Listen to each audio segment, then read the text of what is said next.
welcome to my channel. So today I'm reviewing The School for Good and Evil that dropped on Netflix this Wednesday. And I was so upset because I was like, why Wednesday?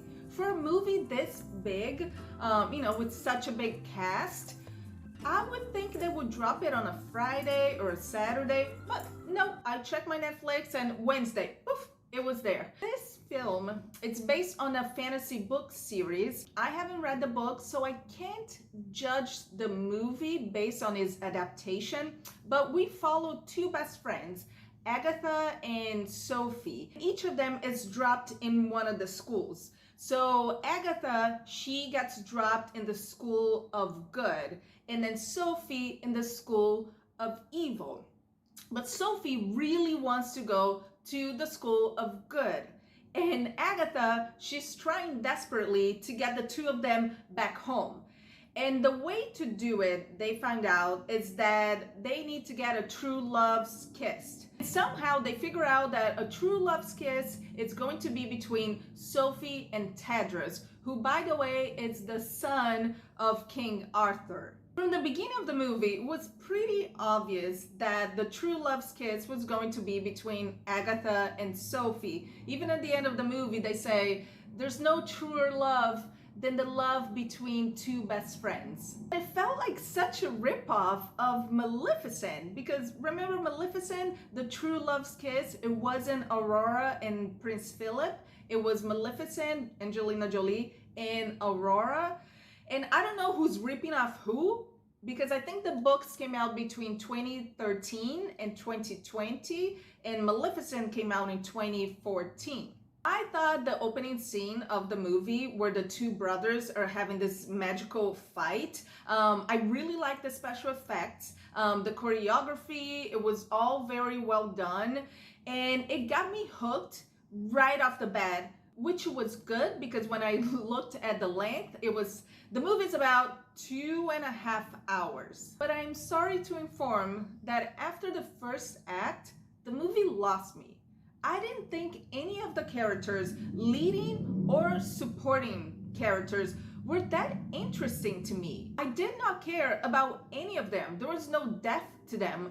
And besides Charlize Theron and Kerry Washington, who played the directors of each school, they had some, the banters between them, they were kind of funny. The rest of the cast was so uninteresting to me, and I blame this on the pacing of the movie. The pacing of the movie was pretty fast. One of the examples was Tedros, the one that's, he's the son of King Arthur. Someone says, oh, what's up with his dad? All he had was a round table, Camelot.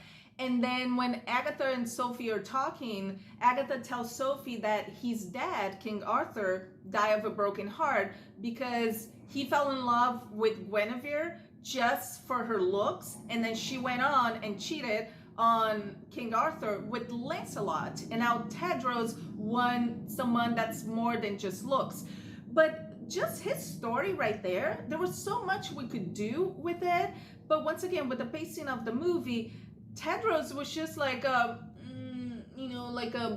little romantic goober. Another example of the fast pacing was Rafal and which is one of the brothers, and Sophie. At the end, he's looking for a true love's kiss to, take over the magic world and the schools. And that happens between him and Sophie. And I was like, wait, that's a true love's kiss? You guys just met and what, fell in love with each other? I was like, wait, what's going on here? And also with Rafal, the whole reveal at the end, who he actually is, was so lackluster. And explain to me, if you read the books, why were the kids of the School of Good such jerks? The kids in the School of Evil, it's almost you like them better than the kids of good. Aren't they supposed to be the good ones? Also, something that was very confusing to me, and I might be nitpicking, but the whole thing about the School of Evil, it's, the kids being uglified. Even the director, Lady Lasso, she said something that they have to be ugly so people can think they're intelligent and they're powerful. But the best looking person in this movie, it's Charlize Theron.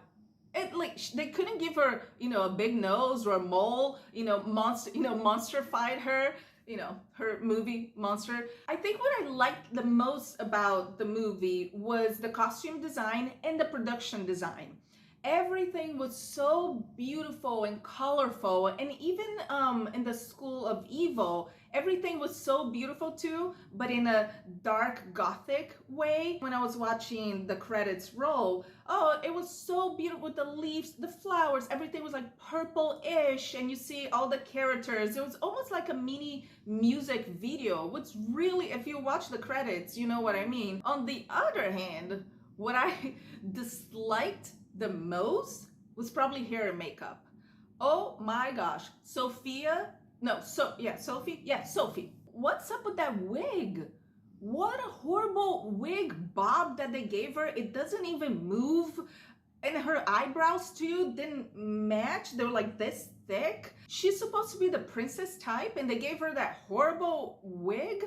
And she also reminded me a lot of Brittany Murphy, didn't she? Overall, I was quite underwhelmed by this movie, which was disappointing because if you watch my trailer reaction video, I was so excited. I thought the trailer looked better than the whole movie. And also, what did they do with Michelle Yeoh?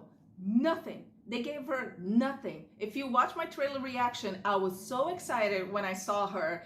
And then here, I mean, she doesn't even have one fight scene. What a waste of an actress. I don't know, maybe I was underwhelmed because it is based on a book series, and it felt like they tried to cramp too much in one movie. I don't understand why Netflix didn't turn it into a show. To be honest, I'm totally okay if there isn't a sequel. I'm not super mad at the movie because it's not like I wasted 10 hours of my time or my whole weekend. And there's still plenty to watch. I have like a whole list. I'm still trying to catch up with the new season of The Sinner. It's on Netflix. Bill Pullman. Inside Amy Schumer. I watched years ago when it first came out, all the seasons, and it was so funny. There's a new season of Unsolved Mysteries. I watched the first, this is like the a new reboot, and I watched the first couple seasons. I think it came out during like lockdown, and I told my sister, I was like, oh, you should watch this, it's really good, there's like abductions and aliens. And so my sister watched like 2 episodes, and then she's like, I hate it. And I was like, what? I thought it was so good. And she's like, no, it's not good. Everything, it's unresolved, there's no ending to it. And I was like, it's called Unsolved Mysteries. What did you think of The School for Good and Evil? Did you get a chance to watch it? I also would love to hear from the readers. Are you happy with the adaptation? I'd love to hear your thoughts. And what else are you planning to watch this weekend? Sound off in the comments down below. And if you like this video, please make sure you hit the thumbs up, subscribe to the channel, and also hit the little bell, the notification button, so you don't miss any future videos. And I'll see you next time.